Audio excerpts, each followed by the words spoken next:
हम बात करें chapter number 19 excretion and excretive products, इनकी बात कर रहे हैं, माने excretion and elimination of excretive products. सबसे पहले हम जरा ना समझते हैं बिल्कुल बेसिक चीज़ों से। देखो, हम सब लोग खाना खाते हैं, ठीक है? तो हम जो फूड कंज्यूम करते हैं वो फूड हमारे डाइजेस्टिव सिस्टम में एंटर करता है। डाइजेस्टिव सिस्टम में जाने के बाद फूड का होता है डाइजेशन, और आप जानते हो आफ्टर डाइजेशन दो चीज़ें यहाँ पे बनती हैं। एक पार्ट होता है डाइजेस्टेड और एक पार्ट कहलाता है अनडाइजेस्टेड। या सुनो, डाइजेस्टेड और अनडाइजेस्टेड। डाइजेस्टेड पार्ट को हमारी बॉडी एब्जॉर्ब करती है थ्रू स्मॉल इंटेस्टाइन और यू कैन से विलाई, और एब्जॉर्ब करके बॉडी के हर सेल तक ट्रांसपोर्ट कर देती है। जबकि अनडाइजेस्टेड पार्ट को बॉडी उसी एलिमेंट्री कैनाल के थ्रू बाहर निकाल देती है through which process, egestion process या डिफेकेशन प्रोसेस इसको हम कहा करते हैं। ऐसा ही होता है ना? ब्लैक मार्कर रखा होगा टेबल पे, जल्दी ले ला।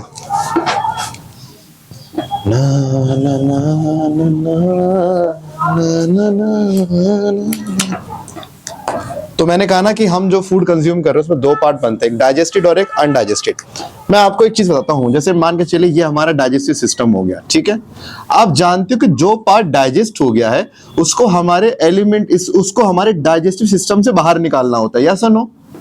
और जो पार्ट डाइजेस्ट नहीं हुआ है उसको कहां रखना होता है? इसी डाइजेस्टिव सिस्टम में, पता है ना? जो पार्ट हम अपने डाइजेस्टिव सिस्टम से बाहर निकाल रहे हैं वो किसको दे रहे हैं? वो हम बॉडी के सेल्स को देते हैं। किसके थ्रू? ब्लड के थ्रू। याद है ना? ब्लड के थ्रू यहाँ पे ट्रांसपोर्ट होता है। अरे चलो, आपने इस चीज को बाहर निकाल दिया एंड ये आपने काम किया, दैट मीन्स ये जो प्रोसेस है इजेशन, ये थ्रू डाइजेस्टिव सिस्टम होता है। एग्री और नॉट?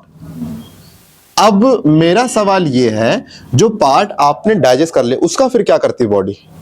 तो हम कहते हैं सर जो वो सेल के पास गया है, सेल में सुनिए क्या होता है। सेल में जो हम खाना खा रहे हैं, जो हमने फूड इसको दिया है, let's suppose this is the food जो हमारे सेल में गया है, तो ये फूड यहाँ पे क्या होगा? ब्रेक होगा। और इस फूड को ब्रेक करके हमारी बॉडी क्या रिलीज करेगी? एनर्जी रिलीज करेगी। और एनर्जी रिलीज करेगी तो साथ ही कुछ और भी तो प्रोडक्ट बनेंगे। क्या बनेंगे? कुछ ऐसे प्रोडक्ट बनेंगे जो हमारी बॉडी के लिए या तो यूजफुल होंगे या हार्मफुल होंगे। ऐसे ही होगा। चलो मैं दो कैटेगरी करता हूं, एक हो गया यूजफुल प्रोडक्ट और एक हो गया हार्मफुल प्रोडक्ट। यस और नो? तो फूड को ब्रेक किया, एनर्जी बनी, हमने ले ली, यूजफुल प्रोडक्ट हमने ले लिया, बचा क्या? Harmful product. यानी हर सेल ऐसा भी कुछ ऐसा बना रहा होगा जो उसके काम का नहीं है, उसको बाहर निकालना है। हाँ के ना? अब ये हार्मफुल प्रोडक्ट हर सेल में भर रहा होगा हमारी, तो हमारा हर सेल क्या कहता है कि उसको लिम्फ तो मिलता ही है, वो सारा का सारा वेस्ट किस पे डाल देगा? लिम्फ में। तू रख ले।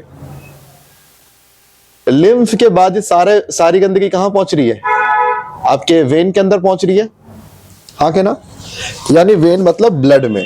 इसका मतलब आपने जो रोटी खाई है, रोटी का यूजफुल पार्ट, डाइजेस्टेड पार्ट आपके ब्लड में आएगा, वही ब्लड उस पार्ट को देगा सेल को, सेल बदले में उससे बना जो वेस्ट होता है वो सेल बदले में किसको दे देगा? ब्लड को। यानी ब्लड ने जितना दिया उतना लिया भी, लेकिन दिया अच्छी चीज और ली बुरी चीज, माने गंदगी।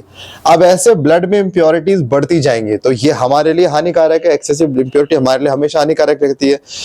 तब यहां पर हमें क्या करना था? ब्लड जो है ना इस इंप्योरिटी को लेके घूम रहा था। इस इंप्योरिटी का नाम क्या दूं मैं? इसको बोलूंगा, एक वर्ड आता है एक्सक्रीटरी प्रोडक्ट।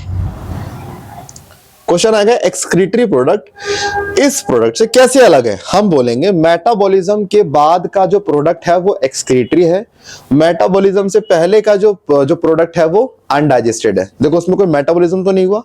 दैट इज, मैं क्या बोलूंगा कि removal of undigested waste will be known as egestion, जबकि हम क्या बोलते हैं? रिमूवल ऑफ, क्या सुनना, रिमूवल ऑफ मेटाबॉलिक वेस्ट। एक ऐसा वेस्ट जो मेटाबॉलिज्म से बना हो, मेटाबॉलिक वेस्ट को हम क्या बोलते हैं? Excretory product. तो हम बोलेंगे removal of metabolic waste will be known as excretion. तो आप समझिए एक्सक्रीशन का मतलब भी क्या है, वेस्ट को बाहर निकालना। इजेशन का मतलब भी क्या है, वेस्ट को बाहर निकालना। इजेशन में वो वाला पार्ट आएगा जो हमने डाइजेस्ट नहीं किया, जबकि एक्सक्रीशन में वो पार्ट आएगा जो हमारी बॉडी ने डाइजेस्ट कर लिया और उसको मेटाबॉलिज्म में यूज भी कर लिया, और मेटाबॉलिज्म के बाद जो प्रोडक्ट बना उसको बॉडी बाहर निकाल रही है। तो हम क्या बोलेंगे, मेटाबॉलिक वेस्ट को हम आजकल बुलाएंगे एक्सक्रीटरी वेस्ट कहेंगे, और इसके रिमूवल को क्या बोलेंगे, एक्सक्रीशन बोलेंगे। अब चैप्टर है एक्सक्रीशन, इसका मतलब मुझे इसका तो कुछ रोल ही नहीं है, इसका मुझे समझाना है कैसे ब्लड की इम्प्योरिटीज हम बाहर निकालें, हमें ये पढ़ना है इस पूरे चैप्टर के अंदर। और जो स्ट्रक्चर ये एक्सक्रीटरी प्रोडक्ट को बाहर निकालने में हमारी मदद करेगा, जो भी स्ट्रक्चर हमें इस वेस्ट को बाहर निकालने में हेल्प करेगा, उसको बोलते हैं क्या, एक्सक्रीटरी स्ट्रक्चर। क्या बोलेंगे, एक्सक्रीटरी स्ट्रक्चर जो हमारी हेल्प करने वाला है।